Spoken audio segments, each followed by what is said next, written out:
कल्याण डोंबिवली महानगरपालिकेमध्ये सत्तेमध्ये आपला पक्ष देखील आहे. सरकार कोणाची आहे?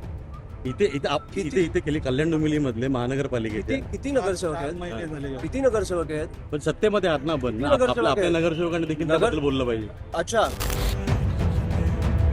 म्हणजे त्यांचा आकडा आणि आमचा आकडा तुम्ही आता मोजताय.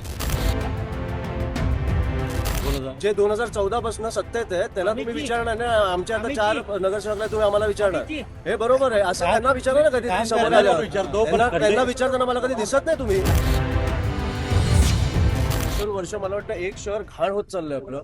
मी आता येताना बघितलं, एक पॅच कॉन्क्रीटचा होता, एक काहीतरी डांबराचा होता आणि त्याच्यामध्येच कुठेतरी पेवर ब्लॉक होता. हे रस्त्याच्या मध्ये असा रस्ता कसा बनवू शकतात बनवताना? आणि इकडे मला वाटतं उपमुख्यमंत्रींचा मुलगाच आहे ना खासदार. आमदार कोण आहे?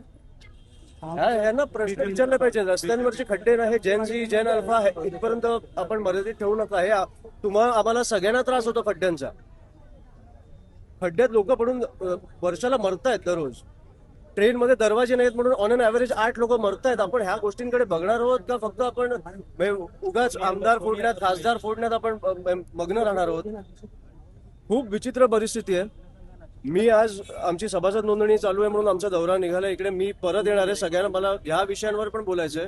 मी आज विद्यार्थ्यांना भेटून त्यांच्या अडचणी जाणून घ्यायला आलोय. पण आता येतानाच मला सगळे रस्त्याची दुर्दशा काय झाली आहे.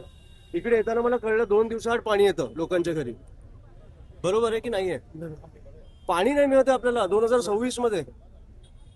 बीजेपीचे प्रदेशाध्यक्ष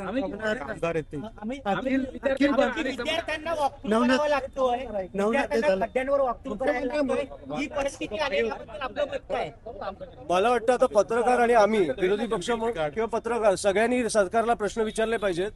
हे आपण आपल्या मतांमध्ये खेळत नको राहूया. ह्याला सरकारने उत्तरं दिली पाहिजेत. कारण ह्या लोकांनी त्यांना बसवलंय, तुम्ही त्यांना बसवलंय तिकडे.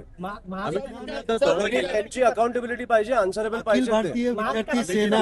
अखिल भारतीय विद्यार्थी सेनेच्या परिषदेवरती टीका करण्यापेक्षा स्वतःच्या भाषा कौशल्यावरती लक्ष द्यावे असं नवनाथ बन आपल्याला सांगतात. काय त्यांना होतं? आम्ही आपण आता आलात एवढं सगळ्यात कसा वाटला प्रवास आत्ताचा? एवढं तुम्ही आलात डोंबिवलीमध्ये एंट्री केली. सुखात, एकदम सुखात. 2 तास लागले पोचायला. मस्त. खड्डे लागले. खड्डे किती लागले? मी बोललो आता. एका रस्त्यावर कॉन्क्रीट डांबर आणि पेवर ब्लॉक. हे एका रस्त्यावर तुम्हाला कसं दिसू शकतो मला कळत नाही. तो कॉन्ट्रॅक्टर काय करतो, त्याला अजूनही कॉन्ट्रॅक्ट का मिळत आहेत? हे आपण हे प्रश्न मला वाटतं सरकारला पण साहेब, कल्याण डोंबिवली महानगरपालिकेमध्ये सत्तेमध्ये आपला पक्ष देखील आहे. सरकार कोणाची आहे? इथे केली कल्याण डोंबिवली मधले महानगरपालिकेचे. किती नगरसेवक आहेत? किती नगरसेवक आहेत? पण सत्तेमध्ये आहात ना आपण आपल्या नगरसेवकांनी देखील त्याबद्दल बोललं पाहिजे. अच्छा, म्हणजे त्यांचा आकडा आणि आमचा आकडा तुम्ही आता मोजताय. कोणाचा? जे 2014 पासून सत्तेत आहे त्याला तुम्ही विचारणार ना. आमच्या आता 4 नगरसेवकला तुम्ही आम्हाला विचारणार. हे बरोबर आहे. असं त्यांना विचारा ना कधी समोर आल्यावर. विचारतो, पण त्यांना विचारताना मला कधी दिसत नाही तुम्ही. 100% विचारतो त्यांना. मग विचारा पहिला आणि मग मला सांगा. आम्ही पातळ्या देखील केलेत खड्ड्यांच्या. कॉन्क्रीट रस्त्यांवर खड्डे पडतायत. म्हणजे 2 महिना बनवून हेच तुमचा प्रश्न आहे ना. हा नाशिकमध्ये पण कामं बघा तुम्ही. हे मी तुम्हाला पण सांगतो. नाशिकमध्ये जेव्हा कम्प्लीट आमची सत्ता आली, एक हाती सत्ता आली, तेव्हा 5 वर्ष एक खड्डा नव्हता नाशिकमध्ये. तिकडे पत्रकारांना सांगितलं जायचं की खड्ड्यांचे फोटो पाठवा. ते बोलले आमच्याकडे खड्डेच नाही तर पाठवू काय? इकडे एक हाती सत्ता द्या, मग तुम्हाला दाखवतो रस्ते कसे बनतात. तुम्ही आंदोलनामध्ये जेव्हा सत्ता नव्हती तेव्हा अमृता फडणवीस या खड्ड्यांवर बोलत होत्या, आरजे गाणं करत होती. मात्र ते आता कुठेही बोलताना दिसत नाही. यावर आपलं मत आहे. माझं काही मत नाही. मला वाटतं हे प्रश्न त्यांना विचारा, त्यांचे प्रश्न आहेत.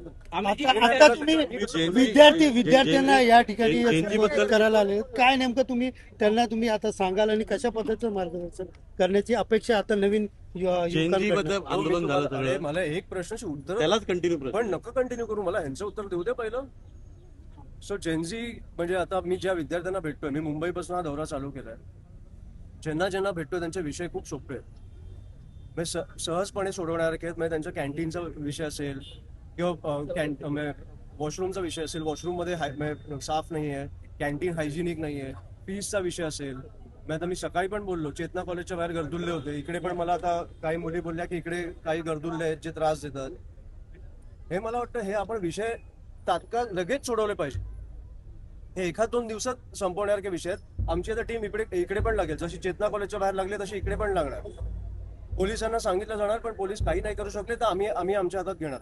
युनिट सेल आपण तयार केलं, नेमकं त्याची काय भूमिका असणार आहे, कशा पद्धतीने ते आता विद्यार्थ्यांवरती लक्ष देणार आहे? हे कॉलेजचे युनिट अध्यक्ष असणार, कॉलेजचा मुलगा किंवा मुलगी त्याच्यावर युनिट अध्यक्ष असणार.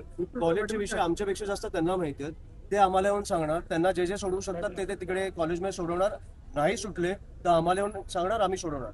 काही एवढं कठीण नाहीये. आपण जेएनजीच्या आंदोलनामध्ये सहभागी झाला, बऱ्याच प्रमाणामध्ये आपण जेएनजीला समोर देखील गेलं होतं, दिल्लीला देखील गेलं होतं, अभिजित दिपकेंना भेटलं होतं. एकंदर अभिजित दिपके हे व्यक्तिमत्व आणि त्यांच्याबद्दल काय सांगाल, कशा रीतीने आता हे पुढे, कारण आता बऱ्याच शाळेमध्ये जातात, तिथे लावून ते फोन करतात की दुरावस्था वगैरे, तर हे त्यांनी जो पुढे आता मार्ग निवडलाय तो कशा रीतीने दिसतो? नाही, आम्ही आता कॉलेज लेवलला फिरतो तसं मला वाटतं तो महानगरपालिकेच्या शाळेमध्ये फिरतो आणि मी त्याचे व्हिडिओज बघत असतो.